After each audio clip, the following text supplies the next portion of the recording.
Doctora Cari Torres, sí. Me complace estar con usted en el día en que ha presentado los cuadernos de hispanísticas de Andrés Tutor. Permítame hacerle 3 preguntas, antes de tomarnos ese vino que me ha prometido. ¿Por qué respetó el Día de la Hispanidad, 12 de octubre? Editar los cuadernos de hispanística, esa decisión la tomo yo este verano, después de salir en Moscú, en junio, pasado junio, la compilación anual de ciencias filológicas del Enguimó, que me incluye en un trabajo. Para mí esto ha sido como batear un home run. Sabes que el juego nacional de Cuba es el béisbol. Entonces, bueno, pues eso ha sido un gran home run que va a los 27, 28 años de haberme graduado. Yo me gradué de la Universidad de Relaciones Económicas Internacionales, yo soy economista internacional. Y sin embargo, vuelvo al mismo, yo vuelvo en el 84, pero vuelvo a hacer un entrenamiento de posgrado, estoy 6 meses en el Enguimó y vuelvo por un lugar que era casi impensable, por la hispanística, desde la Cátedra de Lengua Española. Entonces, para mí, cuando sale esto, yo digo, bueno, pues ya tengo los 5 cuadernos, tengo que retocarlo, editarlo y sacarlo al público. Entonces, yo en junio tomo esa decisión de sacar los cuadernos de hispanística precisamente en septiembre. ¿Por qué no en el Día de la Hispanidad? Porque con eso también celebro el 3er año de haber salido al público la primera novela del neorrealismo romántico. Si recuerdas que estuviste en la actividad, en 2007 yo celebré el primer año y hubo una pequeña exposición del inicio de la plástica del neorrealismo romántico. Fue una muestra privada para un grupo de amigos muy pequeño. Aquí estuvimos con unos músicos búlgaros que nos tocaron Noches de Moscú, todas estas cosas. Pero en este momento yo decidí hacer las 2 cosas al mismo tiempo. Además, hoy es día de San Wenceslao y tengo yo un amigo, el doctor Wenceslao Carrera Doral, un amigo traidor, de los tantos traidores, por eso yo dije hijo de puta, ¿no? Uno de los tantos amigos traidores que me han acompañado en la vida, pero que yo quiero mucho, que se llama Wenceslao, y nosotros le llamamos Vence, porque así es como se lee en Alemania, y en Rusia le decíamos Vence, no Wenceslao, porque también se lee así en ruso. Entonces, bueno, pues yo decidí el día de San Wenceslao, en víspera del 3er aniversario de haber salido al público la novela Vals para Carla, sacar estos cuadernos de hispanística.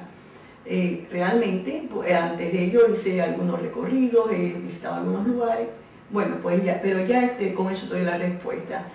Pero de hecho, con esta presentación yo comienzo a celebrar el Día de la Hispanidad.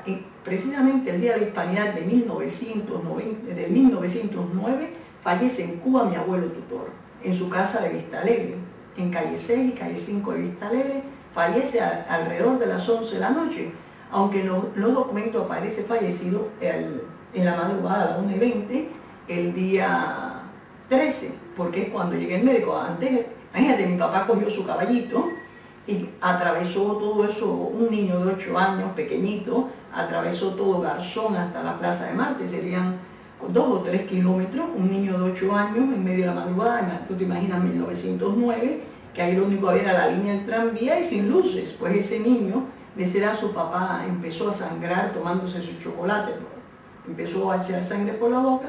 Recuerdo que mi tío Miguel Ángel Torres, que es el segundo hijo de mi abuelo, dijo, mira, el papá está echando pintura roja. Y entonces fue cuando se llamó la atención y salió mi papá corriendo, cogió su caballo y se fue a buscar al médico que vivía en la Plaza de Marte.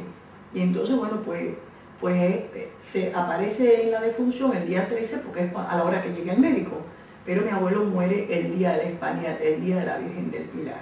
Este año se conmemora el 100 aniversario, el centenario de la muerte de mi abuelo en Cuba, que mi abuelo vivió en Cuba solamente unos 11 años, se conmemora. Entonces también estos cuadernos salen en honor a mi abuelo tutor y a mi padre, que me enseñó a querer a mi abuelo sin aún haberlo conocido. Doctora, desde su web le hemos visto recorriendo distintos lugares relacionados con la lengua española o la literatura. ¿Lo ha hecho de forma consciente? Bueno, primeramente no. ¿Cómo decirte?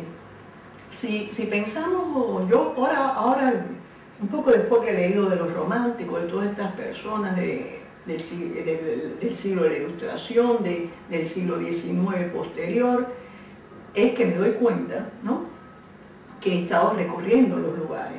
Incluso yo estuve en Zara hace poco, el día 17 de septiembre estuve yo, de este año estuve yo en Zara, y fui solamente por curiosidad, porque decían que era un pueblo típico muy bonito, de los pueblos más bonitos del sur de Francia, y entonces fui por curiosidad, pero ni siquiera sabía que habían estado los románticos en aquella zona, que habían estado allí, habían escrito allí. Pienso así, entonces me voy al pasado y me veo recorriendo el sur de Francia, pasando desde Andorra, recorriendo el sur de Francia, ya en 2001, 2002, en 2003 yo recorro el norte en 2001, agosto recorro el norte de España, voy al sitio donde eran los abuelos, paso a Francia varias veces, estoy yo en todo el sur de Francia, en 2005 incluso, estoy yo en una casa hecha, una de esas casonas francesas,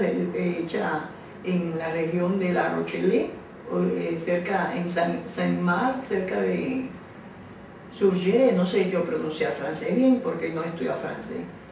Entonces, bueno, pues estuve yo en una de esas casas de la Ilustración, esas grandes casonas de terratenientes franceses que todavía está en pie, y bueno, pues estuvimos allí.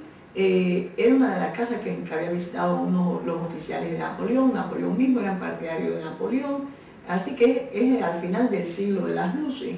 De estos casones de terratenientes estuvimos allí, recorrimos toda esa zona, pero yo no era consciente de mi relación con Francia. Yo tengo una relación muy fuerte con Francia, a pesar que yo no he visitado París todavía. Una relación muy fuerte por mi abuelo tutor. Incluso en los últimos tiempos en que mi abuelo tutor ha estado, sobre todo cuando empecé la pintura, que ha estado muy cerca de mí, yo he sentido mayor atracción hacia Francia. Porque yo he recorrido toda Europa, pero no he estado en la capital de Europa. Eso es como un sacrilegio.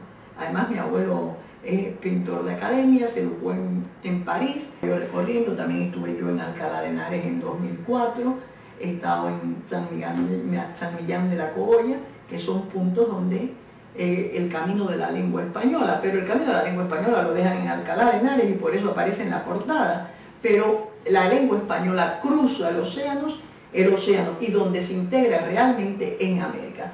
Es muy importante ese proceso para la lengua española, que la integración de la lengua no se da en España, sino que se da en América. En España se hablaban los dialectos locales, había poca comunicación, y la comunicación que era, todavía estamos aquí, nosotros percibimos que unos hablan de una forma, otros de otra, y no estoy hablando de entonación, porque nosotros tenemos formas de entonación diferentes, pero la lengua española es una sola, y entonces no puede ser que yo use una palabra que sea un sinónimo y me digan como que no entienden, ¿me entienden? Y incluso eso todavía se logra percibir en España. Eso no sucede con América.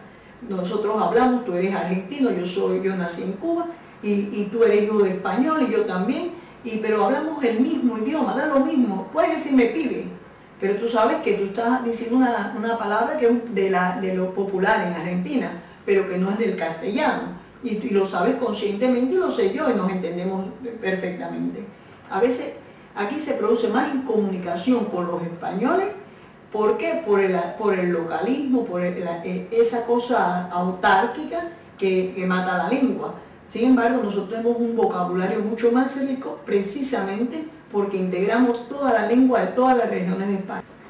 Ya que sacabas el tema de Alcalá de Henares, otra de las preguntas era, aunque parecen obvias, que hayas tomado la entrada principal de la Universidad de Alcalá de Henares para integrar la portada de los cuadernos. Bueno, eso es en honor a Cervantes. Eso es en honor a Cervantes. Sí, te iba a preguntar a qué se debió esa elección. En honor a Cervantes, porque en 2004, en los Caminos de la Lengua, donde yo primero, mi padre fue ante esa entrada. Hay un vecino mío que hizo el doctorado en la Universidad de Alcalá de Henares, lo estuvimos a visitar, y él me llevó. Con su madre era que yo oía novela por radio, que la telenovela fue creada en Cuba por un amigo de mi padre. Entonces amigo de la juventud o de, no sé desde qué tiempo, pero en esa época que él está haciendo las telenovelas, ya él era amigo de mi padre. ¿Y por qué no la Universidad de La Habana? Bueno, pues mira, yo no tomo la Universidad de La Habana, que podía estar perfectamente, porque en la Universidad de La Habana los profesores, la mayoría hablan un castellano magnífico, entonces podía estar perfectamente, pero además la base sólida de mi carrera, como científica social, como intelectual, está situada sobre esa escalinata de la Universidad de La Habana, en su punto más alto. Entonces, podía haber tomado perfectamente la Universidad de La Habana, pero también podía haber tomado perfectamente el Enguimó. ¿Por qué? Porque es en el Enguimó precisamente donde yo entro por la hispanística.